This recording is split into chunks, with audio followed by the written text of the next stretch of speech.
तो आज हम देखने वाले हैं क्लास 10 का एनसीईआरटी। क्लास 10 का एनसीईआरटी देखने वाले हैं। अब प्रश्नावली हमारा चल रहा था 9.1 चल रहा था। अब उसमें से क्वेश्चन देखिए, हमारा 11 तक क्वेश्चन हम आपको करा चुके थे। आज हम देखने वाले हैं 12वां नंबर क्वेश्चन। देखिए 12वां नंबर क्वेश्चन क्या बोल रहा है कि 7 मीटर ऊंचे भवन के शिखर से, यानी कोई 7 मीटर ऊंचा एक क्या है, भवन यानी एक घर है, और उसके शिखर से एक केबल टावर के शिखर का उन्नयन कोण 60 डिग्री है। यानी इधर भवन होगा और इधर क्या होगा, टावर होगा। अब भवन के शिखर से इसका उन्नयन कोण कितना है, 60 डिग्री है। और इसके पाद का अवनमन कोण, किसके पाद का अवनमन कोण, यानी किसके शिखर, यानी किसका, टावर के पाद का अवनमन कोण, टावर के पाद का अवनमन कोण 45 डिग्री है। कितना है, 45 डिग्री है। तो क्या बोल रहा है, टावर की ऊंचाई ज्ञात करें। क्या करना है, टावर की ऊंचाई ज्ञात करना। तो देखिए यहाँ पर देखिए, फिर से पढ़िए एक बार क्या बोला है कि 7 मीटर ऊंचे भवन के शिखर, यानी यहाँ पर एक कोई भवन बनाते हैं हम लोग।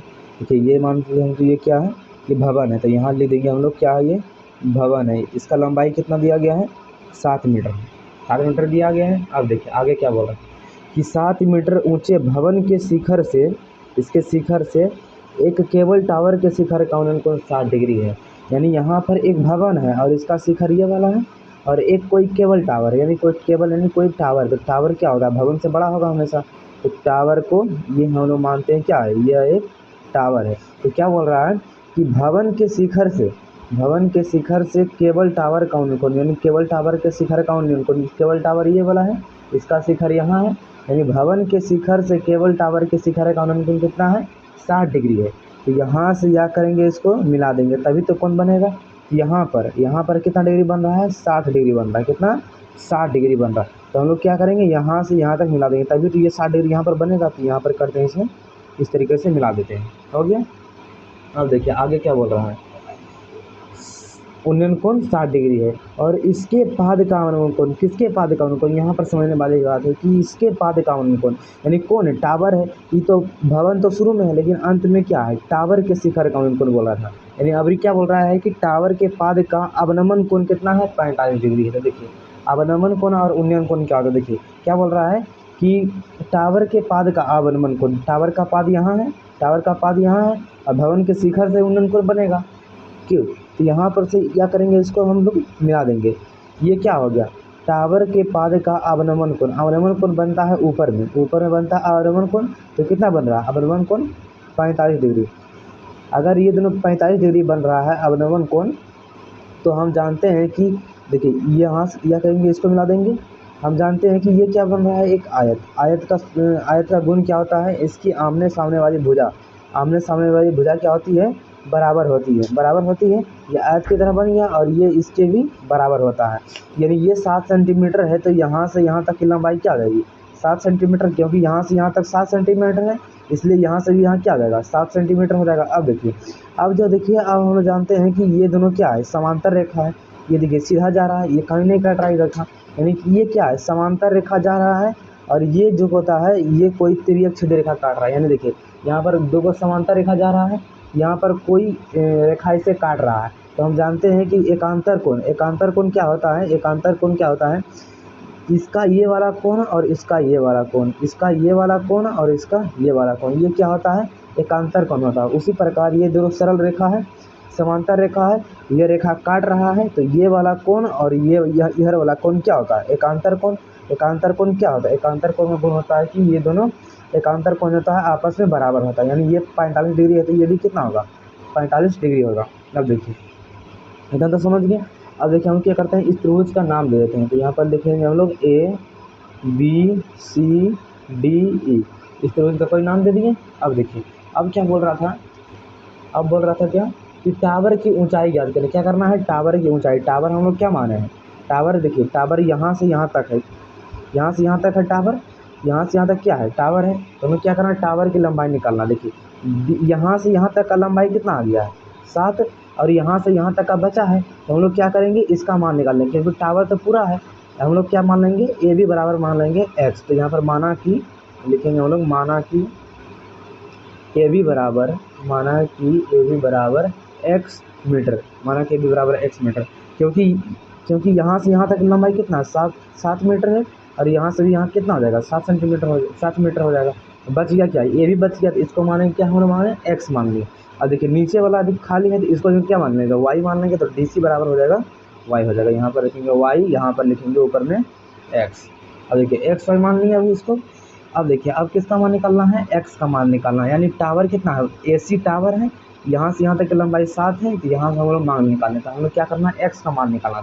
पहले लिखते हैं हम लोग त्रिभुज, किस त्रिभुज में लगाएंगे पहले, अगर इसमें एक त्रिभुज बन रहा है और एक त्रिभुज यहाँ बन रहा है, तो हम लोग लगाते हैं पहले इस त्रिभुज में, इस त्रिभुज लगाते हैं EDC।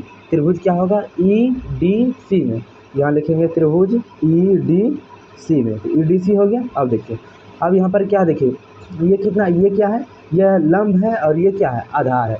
ये क्या है, लंब, ये है क्या, आधार है। लंब और आधार है, तो लंब और आधार किसमें लगता है, टेन में लगता है, यानी क्या हो जाएगा, टेन थीटा।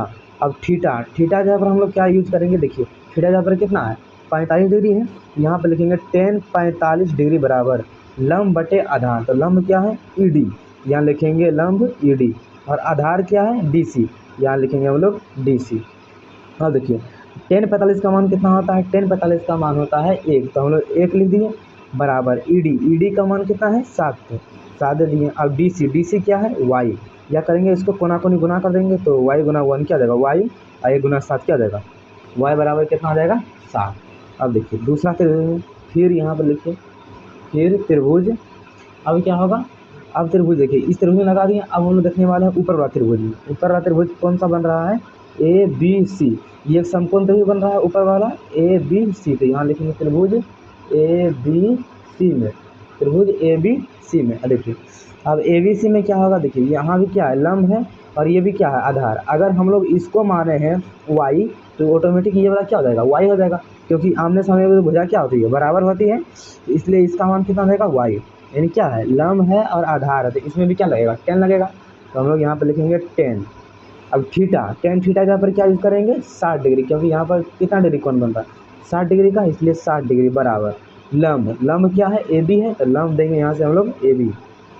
आधार क्या है, EB, यहाँ लिखेंगे हम लोग आधार में EB। अब 10 60 का मान कितना होता है, 10 60 का मान होता है √3 होता है, और AB का मान कितना है, AB को हम लोग क्या माने हैं, X माने हैं, तो AB लिखेंगे हम लोग X। EB क्या है, Y, क्या माने हम लोग, Y माने, तो EB बराबर क्या लिखेंगे, Y लिखेंगे। हो गया। अब देखिए अब क्या करेंगे, इसको कोना कोनी गुना करके सॉल्व कर देंगे, तो नीचे ये डाल ही सकते हैं, Y गुना √3 क्या हो जाएगा, Y √3 हो जाएगा, बराबर क्या हो जाएगा, X। हम लोग किसका मान निकालना है, Y का मान निकालना है, क्योंकि यहाँ भी Y है और यहाँ भी Y का मान निकालना है, तो Y बराबर हम लोग लिख सकते हैं X बटे √3, क्योंकि ये गुना में जाएगा। हम लोग क्या करेंगे, Y और Y क्या हो गया, बराबर हो गया। अब देखिए ये कि इसको मानते हैं समीकरण 1 मानते हैं, इसको मानते हैं समीकरण 2 मानते हैं। अब यहाँ पर लिखेंगे समीकरण 1 और 2 से, तो यहाँ लिखेंगे समीकरण 1 और 2 से, समीकरण 1 और 2 से। समीकरण 1 कितना है, 7 है, यानी Y बराबर है, Y बराबर है, तो यानी इधर वाला बराबर है इधर वाला, तो ये दोनों भी क्या हो जाएगा, बराबर हो जाएगा। ये क्या है, 7 बराबर क्या हो जाएगा, X बटे √3, यहाँ लिखेंगे X बटे √3। अब क्या करेंगे, कोना कोनी गुना कर देंगे, कोना कोनी गुना करेंगे क्या हो जाएगा, 7√3 बराबर क्या हो जाएगा, X, यानी X का मान कितना निकल गया हमारे पास, X का मान निकल गया 7√3। हम लोग क्या करना है, टावर की लंबाई निकालना है। टावर की लंबाई क्या हो जाएगी, इसको जोड़ देंगे और इसको जोड़ देंगे, कितना, टावर की लंबाई निकल जाएगी, यानी कितना है, टावर की लंबाई AC है टावर, और कितना जोड़ना है, X + 7। X का मान कितना निकाले हम लोग, 7√3 निकाले हैं, और यहाँ से यहाँ तक की लंबाई कितना दिया गया, 7 दिया गया। हम लोग यहाँ पर लिखेंगे +7, क्या देगा, इन दोनों से कॉमन कुछ हो रहा है, तो 7 हो रहा है कॉमन, तो 7 करेंगे कॉमन, ब्रैकेट कितना है, √3 है, तो √3 देंगे, अब प्लस यहाँ ने कुछ तो कितना बचा, 1 मीटर। ये क्या हो गया, टावर की ऊंचाई, टावर की क्या होगी, कुल ऊंचाई हो गया, टावर की क्या हो गया, ये कुल ऊंचाई हो गया। आशा करते हैं कि क्वेश्चन आपको समझ में आ गया होगा। अब हम लोग देखेंगे प्रश्न संख्या 13 को।